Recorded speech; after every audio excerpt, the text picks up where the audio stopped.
Hey, remember way back when you were a kid and you did that thing you remembered loving to do, and when you tried to do it again with your kids or your new group of friends, it just wasn't the same? Good times. Welcome to Generation XYZ Nostalgia Edition. My house makes me breakfast, but I don't know how. I live in a future town where the same old local politics are getting me down. Everything's nice and clean and stainless. In school they teach the kids that adolescence is painless. There's a drug for every symptom and two if you're nice. And we're so diverse, we're all alike as laboratory mice. We live in the future now, the future now. The dictionary definition of nostalgia is a sentimental longing or wistful affection for the past, typically for a period or place with happy personal associations. I'm Jim, along with Michelle. Salutations. We're here from Gen X Central. We've got Debra. Hey, everybody. Your 90s kid, and Iyanna. Hello, everyone. Our Gen Z young adult voice. We're not here to argue, change minds, or solve the world's problems. We just want to bring you perspectives from three generations as we all try to navigate the world we live in. Yeah. Remember the days when we used to be able to sit and watch cartoons? Saturday morning cartoons. Yep.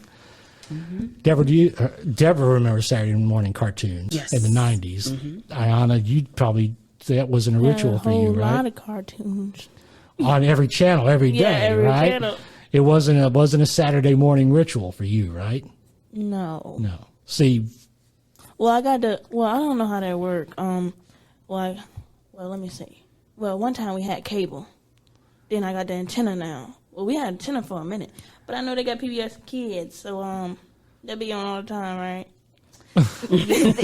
Look, they are on all the time now, but see, I can relate to that. I didn't have cable as a kid. Mm-hmm. So really Saturday morning was like one of the only times I could watch cartoons, or it was those. They still do that. Yeah. With the PBS Kids, but now they have two different channels. They have the WHRO one. Sometimes they have like kids shows, but more time now they got the channel 15. Mm-hmm. They do have more than one channel. Sorry. Yeah. I remember when we had one television, so I had to catch it, when my parents have seen their shows, and I had to fight. I had three other siblings, so they had their time and their shows that they wanted to see, and then so Saturday mornings I would have to snatch that TV up. Speaking of TVs, okay, this is a cliche, but I had this in my house. We had the little TV on top of the console TV. Okay. That didn't work, at least for a period of time, until, the repairman, would come in and fix the big console TV. And then the loaner TV would go back to wherever it came from. Like the floor TV, the one that sat on like the a floor? big console TV that was broken in with a little, fake TV, or not fake TV, but the smaller Right. loaner I TV know on what you're top. talking about. Yeah, crazy. yeah, and they weren't flat screen. They No, weighed they as were much as box. a freaking piano. Two box TVs. No HD, no SD, no streaming, No widescreen. no VCR, No letterbox. yeah. No black bars on top and bottom. But you know what? I played outside a lot more. Yes. I know. Speaking of the TVs, though, my son, he saw one of those televisions, and he asked me, "Was it a microwave?" Wow. Is it a microwave? Like, no, baby. But yes, playing outside, that's something that I don't feel like the kids nowadays are going to get as much as we did. It's a lot of screen time, but because we didn't have all the screens, we were outside, and we were talking about being home when the lights came on, right? Yes. When the outside street lights came on, having to be home when you're playing outside. And how my parents always said, stay in or out. You don't come back and forth inside the house and go back out again. Like when you're out, you're out. So we used to have to stay outside all day. And drink water. Yeah. And From the drink water hose. From the water hose. Which we remember as being good times as opposed to, I don't know, maybe bad parenting. Yeah, right. What? You don't have bottled water? Right? No Fiji? What did you guys do? No smart water. What about you, Iyanna? Did your parents didn't send you outside to play when you were growing up? Well, she'll let you go outside, but like you said, you got to stay in or stay out. So once you go in, you're not coming back out. And same goes for my little brother now. Well, I don't know. When I was younger, I think I was at school much more and doing activities. So, like, I was already outside. And if I did come home, I mean, you stay out and you come in. But and then, now for my brother, now I don't know what happened to his generation, but he 9 and he think he can just go outside when he want to, and I do not know where he be at. Like yesterday, he's supposed to be doing. Well, I was cleaning up, and he was supposed to be upstairs doing his schoolwork. But then I realized he was outside, and then he was with his friend. And then my dad come home and I'm like, he's like, where is he at? And I'm sitting here like, oh no, he was supposed to be upstairs. But why I say this is because it was you be in and you be out. And I was like, well, you in or out, and I don't know where you at. Let me ask you this. So he's 9, my son is 9. The other day I had a little boy come and ring my doorbell and ask if my son could come out. When I was a kid, and Michelle and I were talking about this earlier, you didn't go up and ring the doorbell at your friend's house. Oh yeah, don't do what that. You did was, out. if the friend was outside, you knew you could play with him. You Right. don't go and ring the doorbell and ask, can they That's come right. out? So Don't bother mom and dad. Okay, Don't exactly. bother mom and dad. It's just going to bring a world of trouble. Chores and yard work will come, right? so does your brother have friends like come ring the doorbell? Yeah, he got a lot of friends, and they like him for some reason. But they come to the door, and don't come to the door, please. He'd be like, and then they'll call him on the cell phone. Where you at, bro? And my mom comes to the door. Look, G cannot come outside right now. Can you please just come back later? And she'd be like, I be trying to be nice to them kids, but but they be they just be nagging and just want to knock and knock. I'm still stuck on he has a cell phone. Yeah, he got a little Moto phone. Oh, okay. See, and that's we didn't have if they called the house. They didn't call you. They called the house. We don't got no house phone. Yeah, they called the house phone, and if your parents answered, then that I remember that house phone thing. I'd be like, hello, can I speak to such Did you have the 50-foot cord? Yes. That was all twisted and rolled up together from you stretching it down the hallway to get privacy. Yeah, that's something I'm nostalgic for, right? I do not miss having everyone hear your conversation. Yeah. I used to have codes with my friends. Like, if I say this, that means my mommy's next to me. I can't say, Right. Oh. Absolutely. Or because there was no caller ID. Hey, I'm not answering my phone. I'm just going to sit in the house all day Saturday. But if you need me, call once, let it ring once, hang up, and then call right back. And I'll know it's you.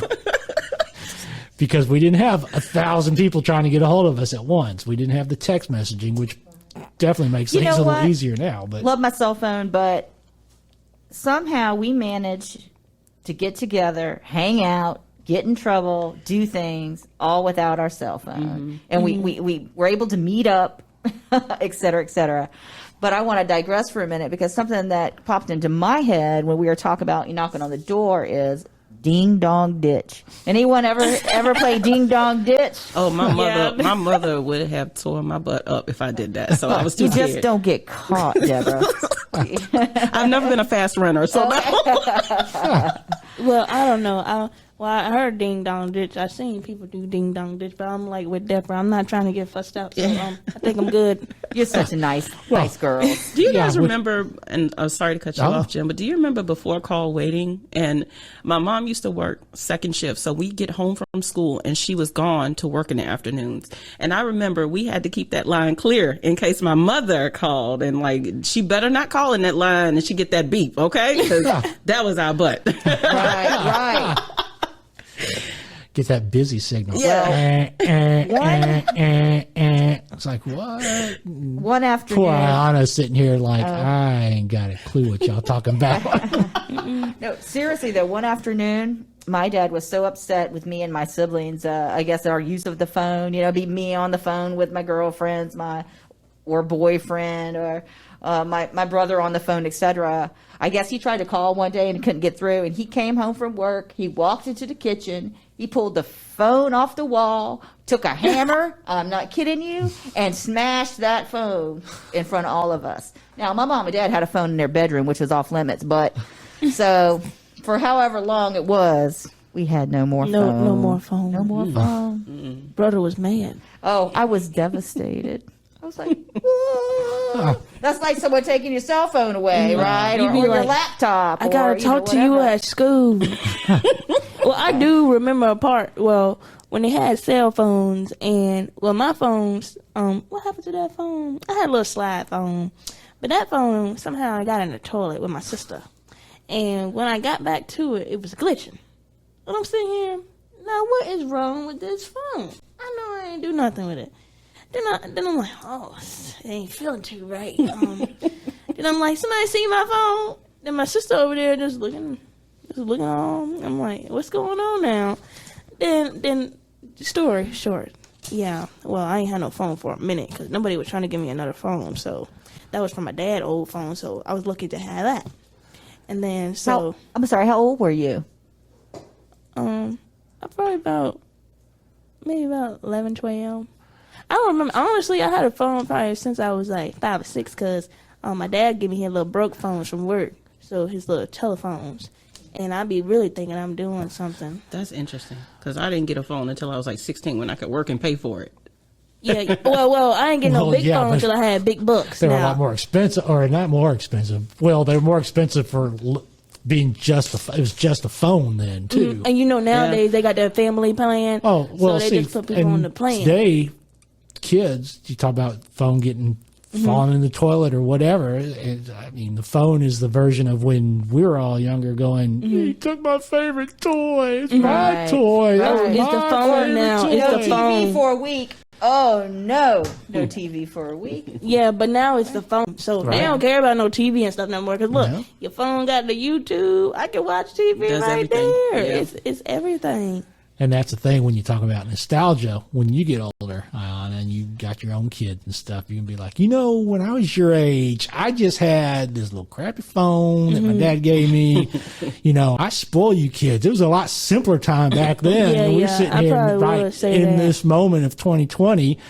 Michelle and I especially going, it ain't simpler than when we were kids. And I'm sure the people before us would be like, it ain't simpler than when we were kids. Yeah, I see people. But with that's them what it's all phones. about. Yeah, it's all about remembering, for some reason, thinking that the world was less complicated back when you were growing up. And I don't know that was always the case, but that's what it felt like. We have information overload, right? So for the Generation Xers here, what are some of those moments for you guys? Some of the things, one of the things I remember fondly is my Walkman. I had, those big blue bins that you store stuff in? Yes. I think I had, when I finally ended up getting rid of them, I think I had 4 of those full of cassettes. Oh, wow. 4 of cassettes. So, yeah, I love my Walkman. And I carried it around with me and had it in my car. And, speaking of cassettes, I had a radio/cassette player in my car, what did you have to do to the cassette to make the cassette work, Jim? Which one? You have to take the matchbox or the little folded piece of cardboard and put it under the cassette, so it's tight into the cassette player, so it would play. So in other words, you know what a cassette looks like, rectangular, and it's rectangular. You'd stick it into the cassette player in the car, and what happens over time is it got loose. So you always had to fix it. You just had to put a piece of cardboard underneath it to keep it tight. So sort of wedge it in place. To wedge it in place so it would hit those rollers and that tape would run across the reader, Right. the audio reader. But yeah, crazy. Oh yeah, that's Crazy crazy. times. Well, I would have been fed up then. I'd be like, I'm not listening to nothing today. But look, having a cassette player in the car, that's a step up from just a radio. See, for me, the probably my biggest piece of nostalgia, the thing I miss the most from my growing up is drive-in movie theaters. Yeah, see, everybody's dead silent. I like drive-ins. Because, you get I your would like to entertainment go to one. all the would way, too. However you want now. And I miss drive-in movie theaters. When I grew up, I had three indoor movie theaters in my town. One was a single screen theater, one was a 3-screen theater, and one was a 4-screen theater. And then we had a 2-screen drive-in and a single screen drive-in. And I went to the movies a lot because we didn't have as much entertainment at our fingertips. It was all person to person, and if you wanted escapist, Drive-ins could be pretty cheap. Drive-ins You could be cheap. you could get a carload in for under yeah. under $10, that's or maybe even under less than that. Right? In this area, Pembroke, y'all familiar with Pembroke Avenue? Yes. You know where that is? Okay. Up past McDonald's Garden Center, there's a drive-through there. It used to be a drive-through right there on Pembroke. And then where Captain D's is on Jefferson Avenue, that was another drive-in theater. And that was our local drive-in theaters. Aren't they bringing some of those back, though? Yeah, I with heard the that COVID stuff. They're bringing some of those back. I know at the Hampton Coliseum, they've had what they call drive-in movie nights. Right. Okay. But And Goochland has a drive-in that's working still, and then there's another northern and more western Virginia city. I can't remember the name of it. Also has an active drive-in. Oh. yeah, there's about look that up. 100, I think, last time I checked in the states. I think Goochland is the closest one to us. I think, and I think that's about 3 hours away. So it's something you want to do if you're in the area. I think. I would love to do that. Yeah. Yeah, y'all want to go? Yeah. Absolutely, road trip. Look, road trip. Let's Yeah, go. there you go. Yeah. Hey, speaking of nostalgia, Just wear your mask. right? And movies and drive-ins. So, what's a nostalgic movie for you from your childhood? What's something that maybe changed your life, or something you look back fondly? Like the first time I saw that movie, it was Well, just speaking for myself, I was the type of child who liked horror movies. So the scarier, the better for me at the time. So movies like Puppet Master. Nice. I also liked Cujo. Child's Play, one of my favorites still to this day. So that was me. You like those little toy puppety monsters, right? The kind of make-believe fantasy monsters coming to get you. I get you. But that's a total generational thing right there, is. because those came out when I was late teens, early 20s. So they were they didn't have the same kind of horror fascination for me. They seemed kind of like cheesy fun horror. Kitty. Not necessarily kiddie, but because they were violent. Not very scary. Just not the same type of scary that I had grown up. It was, I was coming of age as Halloween and Friday the 13th, the slasher films started, and those were definitely different than what started coming out with the Chucky and, and they're all variations and they all just evolutions. Yeah, Chucky was just a slasher, but he was a doll slasher. Yeah, he was a doll slasher. Exactly. But, it's that type of thing where you go, oh, man, that's no, this isn't as good as what I used to watch. It's just holds different, Star Wars. You guys could claim Poltergeist too, right? Poltergeist never scared me for some reason. I don't know what it is. No, I same don't here. think I watched The that one. Exorcist was scary if you want about horror. I think no matter what generation you're in, that still Yeah, scares me to this Yeah. day. But Star Wars, it was an iconic movie for our generation. Yeah. That was for me literally the movie that I don't know how to explain it.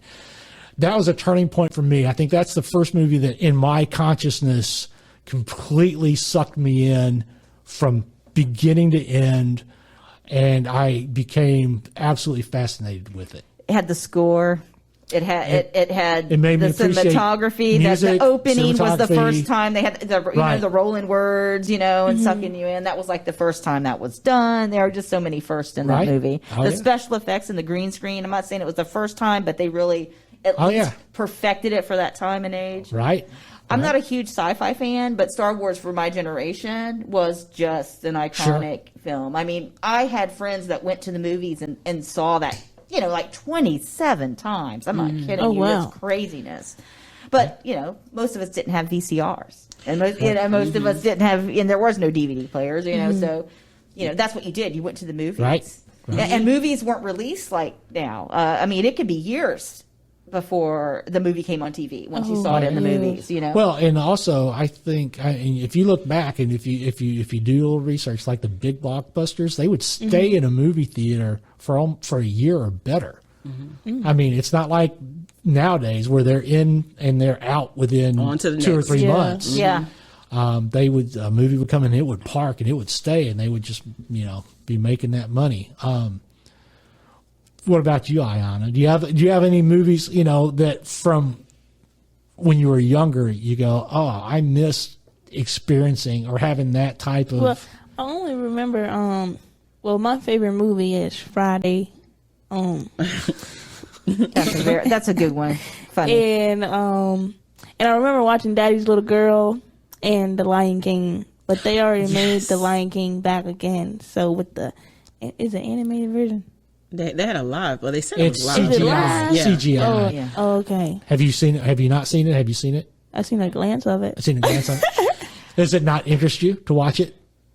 No, it was actually a different feel, but I think it was actually nice. But see, like I said, I had a It's little not the couple same minutes. thing, right? Yeah, it's not the same thing. And that's what the nostalgia is all about, where you go, oh, I'd love to see this. I wish somebody would do this. I loved this when I was growing up. And then you see somebody else do it, and it's not the same. Yeah, it's not right. Or you watch a movie there's happened to me a handful of times where a movie that I remember loving when I was young suddenly pops up out of the blue on some obscure cable channel or on, Amazon Prime rental or something like that. And I go, oh my God, I haven't seen this movie in 30 years or better. I love this movie. And I watch it and I go, oh, Not golly.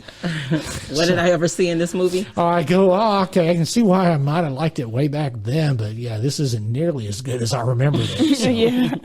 I think, Iyanna, you mentioned The Lion King, and for some reason that made me think of movies outside of horror, which I don't normally think about, but Forrest Gump was one of those for me. Oh, yes. Forrest Gump. I seen that on ABC. Yeah. Forrest Gump's definitely a good movie. And it's just an overall good movie. And Lion King too, so Pat, I think those break those generational, I like them. Constraints for sure. So we talked about movies a little bit. And we did talk about Saturday morning cartoons for a moment. So what about, were there any TV shows or heroes that you had in your youth or something you feel nostalgic that you want to share? See, for me, my nostalgia, this is going to sound weird because how something actually fed into and met my expectations from my nostalgia is the Marvel universe, the Marvel Cinematic Universe. I grew up, I collected comic books when I was younger. I so wanted good Spider-Man on TV. I watched the Incredible Hulk TV series and was like, it's okay. I didn't love it. So when the Marvel Cinematic Universe really kicked into gear, I was in my kid heaven. That fed every bit of nostalgia I had for superhero genre. And blew me away. Who was on TV? Who was on TV? Yeah, what shows were on TV from the Marvel or what? Back in the 70s, there was the Incredible Hulk, right, with Bill Bixby. I remember. And Lou Ferrigno him playing the Hulk. Yep. There was Spider-Man. Was on for a season or two, and then there's been a lot of cartoon versions of Spider-Man between now and then. Spider-Man is what came to mind for me, and when you were talking about superheroes from that era, I just in my head I was trying to remember. I remember the Super Friends, but that was not the Marvel universe. Right. That's, right. But it's like Super Friends was a cartoon that I you're Gen X if you remember the Super Friends. If you the Super Friends, it was late 70s cartoon. It was Superman, Batman, Aquaman, Wonder Woman, Green Lantern. They had a couple under superheroes that turned into animals and elements. One like bucket of water. It was crazy, and the Hawk would carry the bucket of water. It was really stupid. That sounds kind of like Captain Planet was for us. Earth, fire, wind, water, heart, all that. Right. I think that as far as television for me, one of the things that I can remember is TGIF, and I think it came on ABC. You Right. get those shows like Family Family Matters, Matters. Boy Meets World. Yeah. We always waited for TGIF. Right.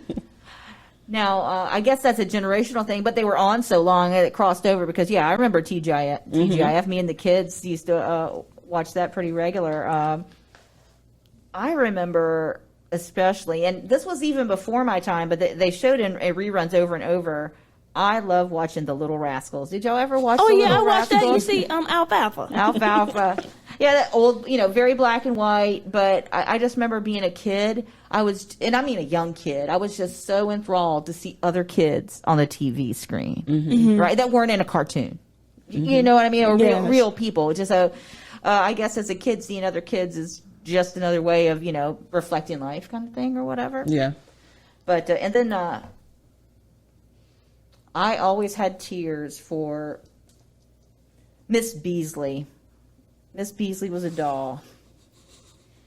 I used to watch Family Affair. Yep. I used to watch that Family Affair. It was a show about Buffy and Jody, a pair of fraternal twins, a boy and a girl. Their mother had died. They had a very hardworking dad, and then they had a butler who took care of them. His name was Mr. French. Anyway. Actually, both their parents had died because it was Uncle Bill. Was it? Oh, it wasn't Yep, Uncle. It wasn't Bill, Uncle. Right. And he had his butler, gentleman's gentleman, Mr. Yeah. French. And they had a big sister named Sissy, but Buffy had the little doll, Mrs. Named Beasley. Miss Beasley. And I had a I begged for a Miss Beasley doll. And we didn't have a lot of money when I was coming up. And I did I think it was my 7th birthday, get a Miss Beasley doll. And I let my stepsister hold it one day. And we were going to get into the car to go somewhere. And she threw Miss Beasley out the window. Oh. And a van ran over Miss Beasley. Such a violent death. It was. I cried. But anyway, because of that horrible trauma, that's why I'm nostalgic for Family Affair and Miss Beasley. silly story, I know. But flash forward to my 27th birthday, which was some years ago, and my family had got together, and I guess searched online or whatever, and found me a Miss Beasley. Oh, that's nice. Sweet. I got Miss Beasley back. Where is she now? She's sadly in a closet. Oh, okay. I thought she would be on the shelf. I know, right? No, she's in the closet. Better than- That doesn't sound right this day and age. Better than in the road. That's what I was going to say, Jim. At least she's not in the road underneath a van. Right.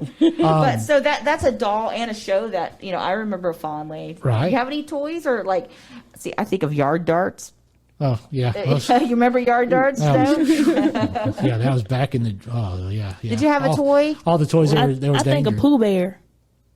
Pooh Bear. You gotta Yeah. love Pooh. Yeah, Well, Winnie the Pooh. I used to have all the bears and all, and then my mama made Pooh Bear in my room, my entire room.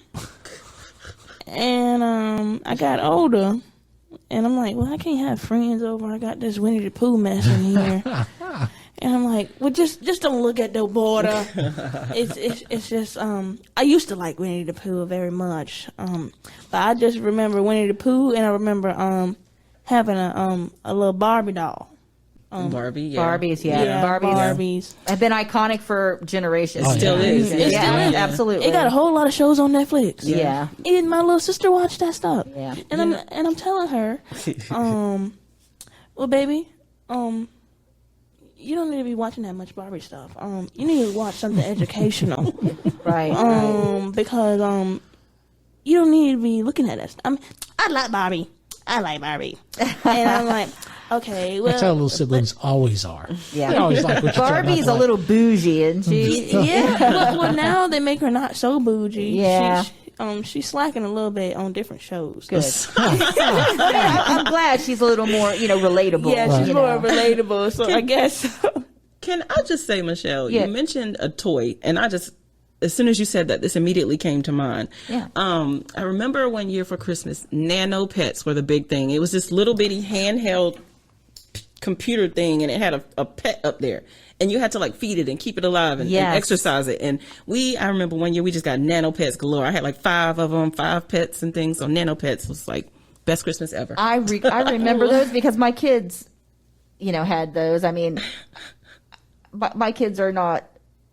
well, what am I going to say? My kids, I don't think are as old as you. I mean, you're still a young woman. Don't get me wrong. But what I mean is, I remember, but I do know exactly what you're talking about. I remember Anna Yugiashi, or a name comes to mind. And I remember you had to hatch them from an egg, right? Or you got it and you turned them on. What kind of pet? What kind of little? Whether it was nano pets or the other thing, I can't pronounce it either. But some of them did hatch. Some of them, I don't remember. You had to hatch it and then feed it and water it and play with it and give it attention, like a real kid, you know. And well, it's not a real kid, but if you didn't do that, then it died and you had to reset it. Right. So just a game board.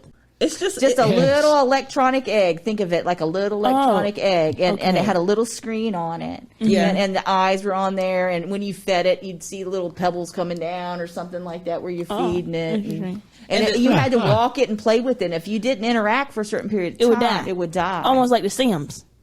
Yeah, similar to that. Yeah, like a little handheld. But it's Sims thing. I remember the nano pets were so small. You could actually, they were on some of them came on a keychain. You could connect them to your keys and go with it. So. It didn't have many buttons on it. It was like 3 buttons or something. And very simple, but it was crazy. I mean, Pokemon. Yeah. I mean, similar time frame, right? Power Rangers. Yeah, Power Rangers. That used to be my show. Yes, Power Rangers. I remember when you had a trampoline, and my sister and I and friends that we had over would always like jump on it and act like we were the Power Rangers, and we'd always fight over who was going to be the Pink Ranger. Nobody wanted to be the Yellow Ranger. I was going to ask who was the Pink Ranger, because the girls love the Pink Ranger. Yes. Yeah. But something I'm nostalgic for, which is still around, but the reason I'm nostalgic for is, you know, I watched the very first video, MTV. I sat in my living room. My parents bought projection TV, which was the biggest TV I'd ever seen in my life. It was probably 42 inches or something like that. But you know, it's a projection, so you opened it up and it projected. And there was a Radio Killed the Video Star, the very first MTV video ever played, and I loved MTV. It gave me the first view experience. It shared information with me about the rock stars and the music I heard on the radios, and when I didn't know what these people looked like, and I wasn't if I didn't go down to the store and buy, because you used to have to go buy the magazines, they weren't online, you get to get Cream or Teen Idol or whatever it was, but it was fascinating to see the musicians playing, to see what they looked like, to see what they were wearing, and it was this whole huge new culture, that was just boom. And then here, then we from there you go into the fashion and go. When you think about then Valley Girls and Neon and Cyndi Lauper and Madonna and all the others. You just people coming on MTV. I miss my MTV. I think MTV is the catalyst for a lot of things. Like, you got to think about it. They were the first to play Michael Jackson, which started incorporating, black people. Right. So really a shift in the mainstream lines. I mean, right. That's what you're saying. It was exposing everyone to different cultures and different ethnics and ethnic, religious, racial. Although it took them a while before they started doing that. But once they started playing Michael Jackson, and then they couldn't get away from it because he was and that opened the door to fantastic. so many more artists then that were, then Prince was able to be on there, and that's my man. even Herbie Hancock, Man. a jazz musician, jazz artist. Herbie Hancock gets a video on MTV. There was so much it opened the door, and then that opens the door to like BET, and that starts the gateway to what we have now with TikTok and social media, short attention span theater. Sure. Right. All right. Well, hey, look at that. We've hit on about a half hour, but that was a quick one. Yeah, we could probably go another half hour on this. We could. definitely. We'll come back to it for sure. I appreciate y'all. Good talk, guys. Thank you very much. Fun, lots of good memories. Lots of stuff. And I mean, we could just ramble on for another hour with all this easily. But I appreciate y'all. We're Generation XYZ. Yeah. Peace. Peace out. Cool. future now. My house makes me breakfast, but I don't know how. I live in a future town, but the same old local politics are getting me down. Everything's nice and clean and stainless. In school they teach the kids that adolescence is painless. There's a drug for every symptom, too, if you're nice. And we're so diverse, we're all alike as laboratory mice. I live in the future now, the future now. I married my future wife, but I had to take a mortgage on the rest of my life. We live in a future world where sometimes I can't tell if she's a robot or a girl. Now everything we need is just to keep us away. We're shopping, shopping, shopping through the night and all day. Deliveries are endless to our snug little hive, while our neighbors troll each other just to feel like they're alive. We live in the future now, the future now. We live in